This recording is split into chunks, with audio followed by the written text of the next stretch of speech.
With the World Cup around the corner, thousands of players from every region are competing every weekend for a ticket in New York. Throughout the weeks, there have been many notable changes which have drastically altered the style in which every weekend is played. One of the most notable additions was the hot drop locations. These locations offered 12 to 16 loot carriers, which are little Amazon drones which contain a weapon of blue rarity or higher. During week 9 of Fortnite's World Cup, I decided to hot drop every time. For game 1, I had a cold hot drop at Happy Hamlet. This was convenient not only because this location was hot, which meant that not a lot of players would go under the risk that a lot of other players would go, and therefore a higher player density would mean a higher risk of dying early game with no points, but this was also far from where the bus had initially started, which meant that there weren't going to be many people to begin with. To my surprise, somebody did come, but it was pretty easy to loot around this player and then sneak out while I could. Because I was able to get so much loot in a baller, I got to stick out the rest of the game noodling around until the end when I even got high ground, and I was gearing up to win a heal off, but the last player actually outplayed me with campfires. I ended this first game with 7 points, which meant that if I had been able to play out all 10 games the same way, I would end up with 70, which would have been more than enough to qualify for the next day. Game 2, I went to Lucky Landing, and lucky with my first kill off spawn because of a kid who chose to fucking 50-50 me. For those of you who don't know, 50-50ing is when you go and drop onto a building with another enemy hoping you get better loot than your opponent, thus having a 50-50 chance of dying because the fight will be entirely random and based on your luck and loot. You should never 50-50 if you need to win the game or if you don't want to die. I was able to play out a good chunk of the game until the end where I was peeking a player through a window and I got sniped. Lesson learned, never peek out of a single window, ever. If you're going to peek, edit a larger opening because if there's only a window, then there's a large box with your head in it for the enemy to shoot, and it basically acts as a lock-on mechanism for the enemy. Game 3 was at Snobby Shores, and this was a good one. I managed to get myself a golden tactical AR, a golden combat shotgun, a golden bow, and a good bit of mats. The game played extremely slowly and I picked up 2 kills before dying by W key. I was low on health, and the storm was moving, and the W key was my only option.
One thing I'd begun to pick up on was that these hot drops are the perfect place to drop because at the time of this World Cup it was very difficult to get a shotgun, nonetheless a combat shotgun. So as a result of dropping at these hot drops, it made it very easy and very likely that you'll get a combat shotgun before you even leave the city. Game 4 was at Frosty Flights this time. I managed to get a purple combat and a blue infantry rifle this time. The entire game went so slowly and I died off rotation. I should have hit the launch pad at the end, but I was too tunnel vision to see the opportunity as it was happening.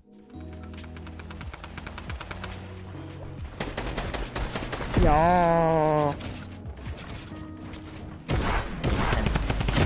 Fuck, dude. I was trying to hit the rift. I didn't get any. Game 5 was at Polar Peak and I had some competition. I got really good loot off the beginning with a purple combat, blue tac AR, blue infantry, and some good shields. I was getting third partied when I disengaged and focused on one guy at a time. The first guy died like it was nothing, and after getting healed up, the second guy managed to run away, but that was okay because I got an easy third party pick on a player over at the drone, which I was pretty surprised about. The rest of this endgame was pretty insane, so I'm just gonna let it play out for you guys to see. Zone, please. Please, I love you. Oh my god!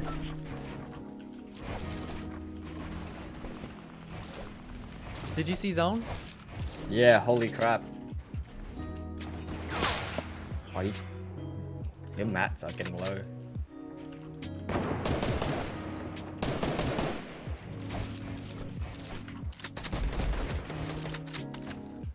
I missed 2 easy shots.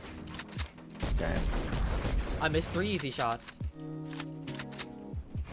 Damn. That was 4. Oh,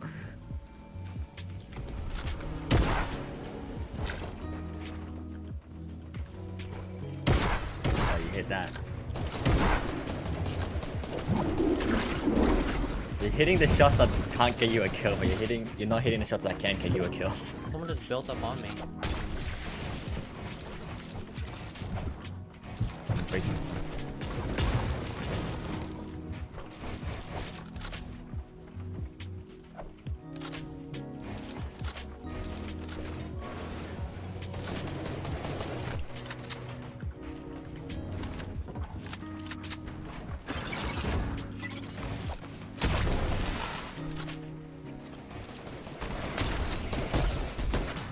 Oh my god, he's white.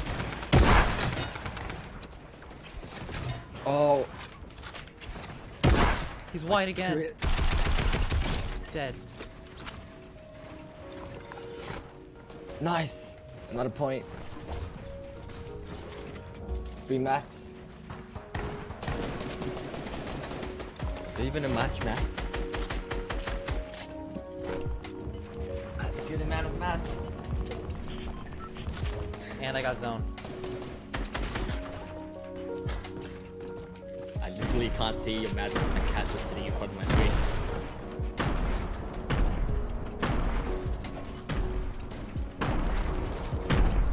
Looks like you have max. This is the game. Do it.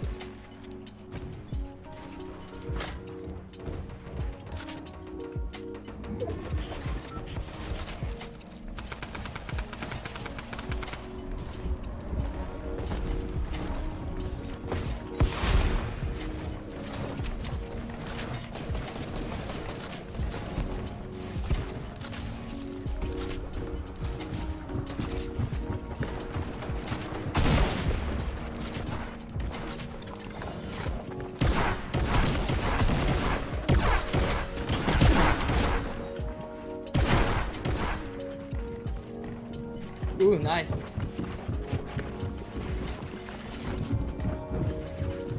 Going high.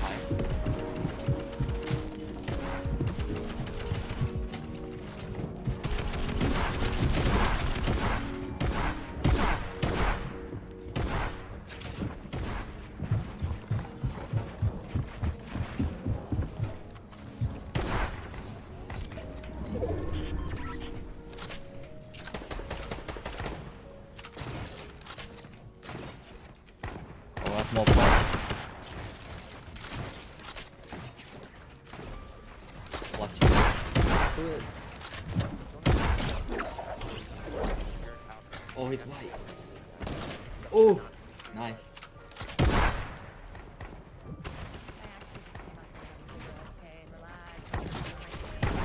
Popping off.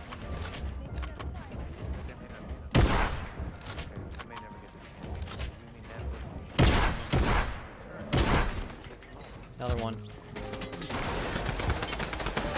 Nice. Still 5 left. Wait, 6 left.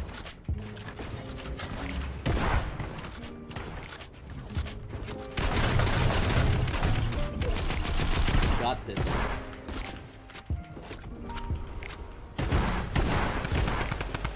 Yeah, reload.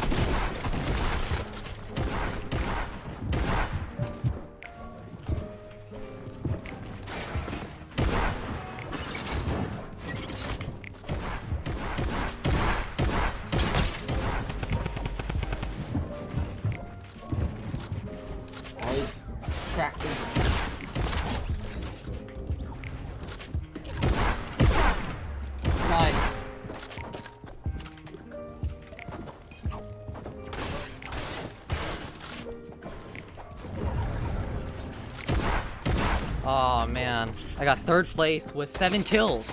Holy shit. Nice. It's good enough. Dude, that's nuts. You're at 29 points now. Oh my god.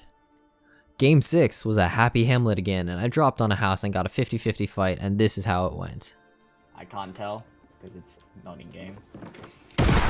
Fly through peak. I just got 1 tap. Fucking 2 tap. Game 7, the hot drop was at Loot Lake, and fuck that place, so I went to Pleasant Park. I know this isn't a 10 hot drop game anymore, but anyone that has half a brain would know not to land at Loot Lake for any fucking reason ever. Anyways, I dropped 3 kills at Pleasant. I got an extra kill at Loot Lake while rotating. At this point, I was feeling pretty confident, and some guy tried to grief me, so I went to move on and try to W-key this bitch, and I was praying that he didn't have a trap, and he had a fucking trap.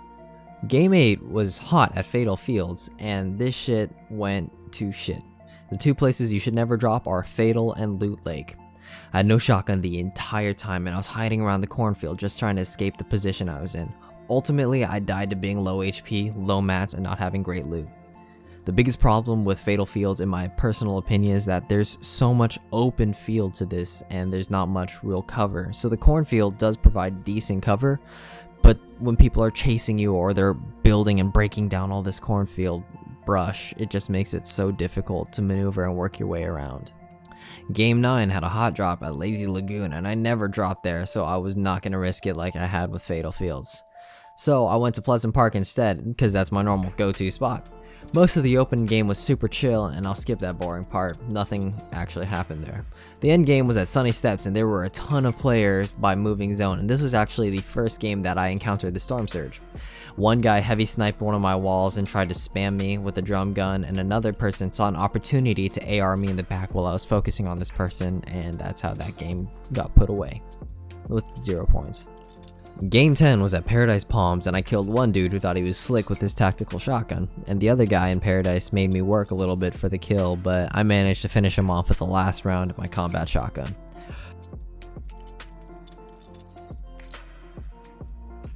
Fast forward to engage at Sunny Steps, and this one dude drops on me and tries to pull a fast one, but I managed to trap him without getting the kill and escape with 6 HP. At this point, I drank my minis and a big, and I managed to pick off one player rotating the zone. But the zone rotates onto a hill, and I don't have enough mats, or I don't have a good position or mobility to get up it, and that's how I die. And thus, that's how we conclude Week 9 Fortnite World Cup solos. In the end, I ended with 39 points. I was 2 away from qualifying for Sunday again, but unfortunately I got so close. Some of the things I took away from this are fuck Fatal Fields and Happy Hamlet. If you guys enjoyed this video, be sure to like it, and if you really like me, be sure to subscribe. I'm going to try to work on improving the quality of my videos and the production value of them. Again, thanks for watching, and I'll see all of y'all later. Peace.